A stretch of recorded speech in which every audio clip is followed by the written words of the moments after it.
வணக்கம் மக்களே! எபிசோட் 21க்கு உங்க எல்லாரையும் வரவேற்கிறேன். இந்த பாட்காஸ்ட்ல வந்து டிஸ்ட்ராக்டட் மைண்ட்னா என்னன்னு பார்க்கலாம். அது ஏன் நடக்குது?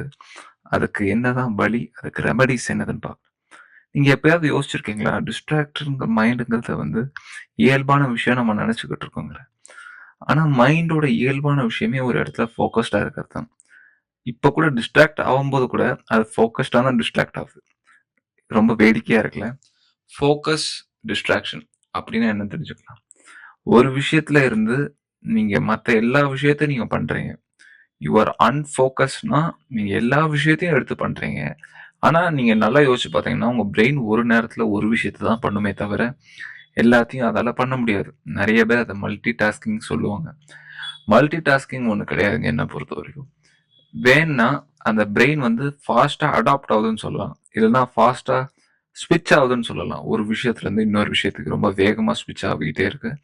அது ரொம்ப வேகமா பண்ணுது. அந்த வேகம் எந்த அளவுக்கு அதிகம்னா, நீங்க வந்து இன்னொரு விஷயம் தனித்தனியா பண்ணாம, அது சேர்ந்தே பண்ற மாரி உங்களுக்கு தோணும். அந்த அளவுக்கு அது வேகமா காட்டும். அதுதான் வந்து இந்த டிஸ்ட்ராக்ஷன் மைண்டோட ஒரு ட்ரிக்கான விஷயம். இன்னொன்னு என்னதுன்னா, ஃபோகஸ்டான மைண்ட். ஃபோகஸ்டான மைண்ட்னா, ஒரு நேரத்துல உங்களால ஒரு ஒர்க் தான் பண்ணுவீங்க. ரொம்ப ஆர்வமா, ரொம்ப ஒரு ஆழமான ஒரு கான்சன்ட்ரேட்டடான நிலையில பண்ணுவீங்க. அப்போ உங்களுக்கு ஏன் ஒரு மாரி ஃபோகஸ்டா இருக்குன்னா, உங்க பிரெயினோட எனர்ஜி எல்லாம் ஒரே இடத்துல குவியும்போது, உங்களுக்கு வந்து பிரெயின் எஃபிஷியன்ட்டா ஒர்க் ஆகும். உங்களுக்கே எனர்ஜி ட்ரெயின் ஆவாத மாரியே உங்களுக்கு தோணும். ஆக்சுவலி உங்களுக்கு எனர்ஜி நெறைய இடத்துல இருக்கிற மாரியே உங்களுக்கு உணர்ந்துகிட்டே இருக்கும். இதுதான் வந்து மெடிடேஷன்ல எல்லார் மாங்க்ஸும் பண்றது. தியானம் பண்ணா நமக்கு எனர்ஜி வரும். நமக்கு நெறைய சக்தி பிறக்கும்னு தனியா நெனச்சுக்கிட்டு இருக்காங்க. அப்படிலாம் ஒண்ணும் கிடையாதுங்க. தியானம் பண்ணா உங்களுக்கு வந்து சக்தி வீணடையாம இருக்கும். அதுக்கு என்ன அர்த்தம்னா, நீங்க அத பயன்படுத்துறது இல்ல. அவ்வளவுதான். நீங்க டிஸ்ட்ராக்ட் ஆக மாட்டீங்க. அதே மாதிரி உங்க சக்தி எல்லாத்தையும் ஒரே இடத்துல குவிக்கிறதுனால உங்க எனர்ஜி ரொம்ப எஃபிஷியன்ட்டா யூஸ் ஆகுது. அதனால உங்க பிரெயினுக்கு வந்து எப்பவுமே எனர்ஜி இருக்கும். எப்பவுமே ரொம்ப ஃப்ரெஷ்ஷா இருக்கும். அதனால தான் டிஸ்ட்ராக்ஷன் மைண்டுக்கு வந்து மைண்ட்ஃபுல்னஸ் மெடிடேஷன்ங்கிறது ஒரு நல்ல ரெமெடி. இப்போ நம்ம பார்த்ததெல்லாம் ஒரு டிஸ்ட்ராக்ஷன் மைண்ட். அதிலேயே வந்து நெறைய டைப்ஸ் இருக்குங்க. உங்களுக்கு டிஸ்ட்ராக்ஷன் நடக்குது. உங்களுக்கு வந்து கவன சிதறல் ஏற்படுதுன்னா, அதுக்கு காரணம் வந்து 2 விஷயமா இருக்கும். ஒண்ணு உட்புற காரணங்கள். இன்னொன்னு வந்து வெளிப்புற காரணங்கள்.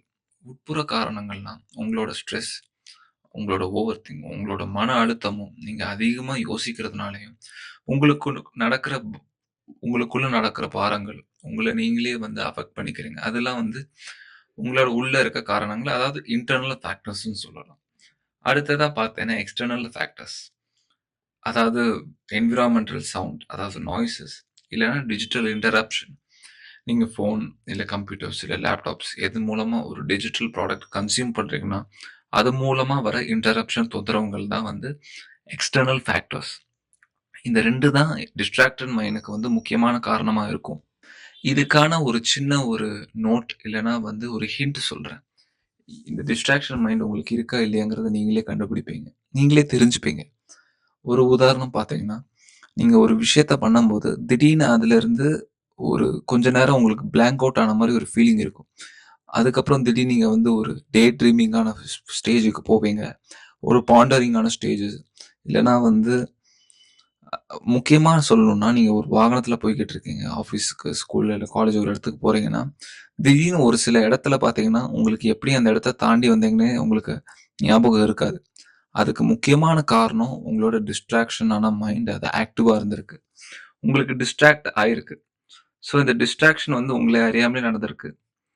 இதுவே நீங்க ஃபோகஸ்டா இருந்தீங்கன்னா, அந்த டிஸ்ட்ராக்ஷன்ல இருந்து நீங்க தவிர்த்துட்டு, நீங்க ஒரே விஷயத்த பண்ணிட்டு இருக்கும்போது ரொம்ப எஃபிஷியன்ட்டா வொர்க் ஆயிருக்கும் உங்க பிரெயின்.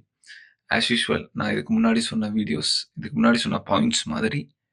அதே மாரி இந்த டிஸ்ட்ராக்ஷன் மைண்ட் எல்லாம் வந்து ஒரு ஹிண்ட் இல்லன்னா ஒரு பாயிண்ட்ஸ் மாதிரி சொல்றேன். இதுக்கு வந்து ஒரு 9 காரணங்கள் இருக்கு. இல்ல 9 அறிகுறின்னு சொல்லலாம். இந்த 9 அறிகுறி இருந்தா உங்களுக்கு வந்து டிஸ்ட்ராக்ஷன் மைண்ட் இருக்கு. ஒண்ணு வந்து பார்த்தீங்கன்னா, உங்களால எந்த ஒரு விஷயத்திலயும் வந்து ரொம்ப கான்சன்ட்ரேட்டடா வேலையே செய்ய முடியாது. ரொம்ப ஈஸியா டிஸ்ட்ராக்ட் ஆவீங்க. அப்டின்னா உங்களுக்கு டிஸ்ட்ராக்ஷன் மைண்ட் இருக்கு. அடுத்தது பார்த்தீங்கன்னா, உங்களுக்கு வந்து மத்தவங்கள விட நீங்க வந்து ரொம்ப ஈஸியா டிஸ்ட்ராக்ட் ஆவீங்க. மத்த நேரத்துங்கள விட. அப்போ உங்களுக்கு வந்து அதிகமான டிஸ்ட்ராக்ஷன் மைண்ட். அதே மாரி உங்களுக்கு மைண்ட் வாண்டரர்ஸ் இருக்கும். நீங்க எதையாவது ஒரு விஷயத்த வந்து ஃபோக்கஸா, கான்சன்ட்ரேஷனா பண்ணும்போது, உங்க மைண்ட் வந்து இன்னொரு விஷயத்துக்கு வந்து புஷ் பண்ண ஆரம்பிக்கும். அதே மாதிரி உங்களுக்கு வந்து ஒரு ஒரு எண்ணத்த வந்து ஒரு ஃபார்ம் பண்றதுக்கு வந்து ரொம்ப கஷ்டப்படுவீங்க. போக போக நோட்டீஸ் பண்ணுவீங்க. உங்களோட தாட்ஸ்லாம் வந்து ரொம்ப இல்யூஷனரியா இருக்கும். அதாவது கொஞ்ச நேரம் கழிச்சு, அத உங்களால ரீகால் பண்ணியே பார்க்க முடியாது. உங்களுக்கு என்ன நடந்தது? ஏன் இப்படி ஆச்சு?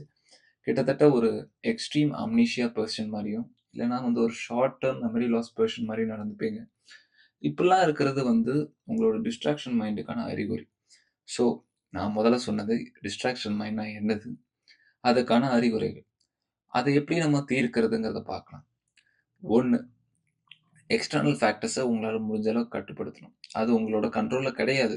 இருந்தாலும் உங்களால முடிஞ்ச அளவுக்கு அத நீங்க நிவர்த்தி பண்ணிக்கலாம். உதாரணத்துக்கு ரொம்ப சத்தமான ஒரு இடத்துல நீங்க இருக்கீங்கன்னா, நீங்க ஒரு அமைதியான சூழ்நிலைக்குள்ள இடத்துக்கு போகலாம்.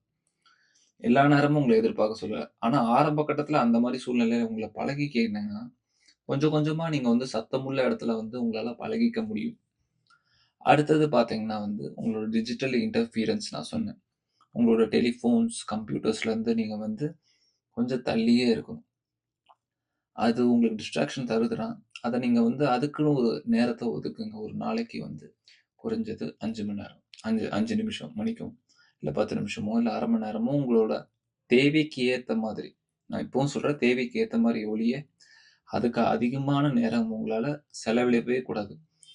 மொபைல் ஃபோனோட முக்கியமான இன்னோவேஷன், ஒரு இன்வென்ஷனோட நோக்கம் வந்து என்னதுன்னா, நம்ம வேலைய சீக்கிரமா முடிக்கிறதுக்கும், அதே மாதிரி நமக்கு வந்து நெறைய நேரத்த மிச்சப்படுத்துறதுக்கும் தான் மொ மொபைல் ஃபோனேங்கிறத கண்டுபிடிச்சாங்க.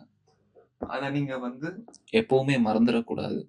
முடிஞ்ச அளவுக்கு அதுலருந்து நீங்க வந்து நேரத்த சேமிக்க தான் பார்க்கணும். இந்த எக்ஸ்டர்னல் ஃபேக்டர்ஸ் நீங்க நல்லபடியா முடிச்சுட்டீங்கன்னா, அடுத்து உங்களோட இன்டர்னல் ஃபேக்டர்ஸ். இதுதான் ரொம்ப முக்கியமான விஷயம். உங்களோட மைண்ட் கிளட்டரிங்ல இருந்து உங்கள எப்படி நீங்க எடுத்துக்கிறது. அதுக்கு ஒரு சிறிய வழி வந்து, நீங்க பண்ற எல்லா விஷயத்தையும் ரொம்ப ஃபோக்கஸ்டா பண்ணுங்க. ரொம்ப கான்சன்ட்ரேஷனா பண்ணுங்க. இப்போ உதாரணத்துக்கு ஒரு மலையில இருந்து இன்னொரு மலைக்கு உங்களுக்கு ஒரு கம்பி கட்டியிருக்காங்க. அந்த கம்பிய புடிச்சுக்கிட்டே நீங்க வந்து அடுத்த முனைக்கு போகணும்னா, நீங்க எந்த அளவுக்கு கவனமா இருப்பீங்க? நீங்க பயத்தோட இருக்கலாம். நான் ஒத்துக்கிறேன். உங்களுக்கு பதட்டம் இருக்கலாம், பயம் இருக்கலாம். ஆனா நீங்க அப்போ உங்க கவனத்த வந்து ரொம்ப அதிகமா வச்சிருப்பீங்க. அதே ஒரு கவனத்த நீங்க வந்து ஒரு ரோட்ல நடக்கும்போதும் சரி, இல்ல வண்டி ஓட்டும்போதும் சரி, இல்ல சமைக்கும்போதும் சரி, படிக்கும்போது, எழுதும்போது எல்லா இடத்துலயும் அந்த கவனத்த பயன்படுத்துங்க. கவனங்கிறது வந்து படிப்புக்கு பயன்படுத்துற ஒரு டூல் கிடையாது. அது வந்து ஒரு ப்ராசஸ் கிடையாது. அது வந்து ஒரு வே ஆஃப் லிவிங். அது வந்து ஒரு எக்ஸ்பீரியன்ஸ் பண்ணி பார்க்கக்கூடிய விஷயம். அத உங்க வாழ்க்கையில எல்லா இடத்துலயும் பயன்படுத்துங்க. ரொம்ப பேசிக்கா சொல்லணும்னா, நீங்க டிஸ்ட்ராக்டட் ஆனதுக்கான காரணம், நீங்க டிஸ்ட்ராக்ஷன ரொம்ப அளவுக்கு அதிகமா வந்து பயிற்சி பண்ணியிருக்கீங்க. கவனச்சிதறல நீங்க ரொம்ப பயிற்சி பண்ணதுனால கவனச்சிதறல் ஏற்படுது. நீங்க கவன குவிப்பு, இல்லன்னா வந்து மனச ஒருநிலைப்படுத்துறதுக்கு பயிற்சி பண்ணீங்கன்னா, உங்களுக்கு மனச ஒருநிலைப்படுத்தும். இதுதான் ரொம்ப ரொம்ப சிம்பிளான லாஜிக்கா நான் சொல்லுவேன். இந்த மாரி நீங்க பண்ணீங்கன்னா, நிச்சயமா வந்து உங்களுக்கு டிஸ்ட்ராக்ஷன் மைண்ட்லருந்து ஒரு பெரிய நிவர்த்தி கிடைக்கும்.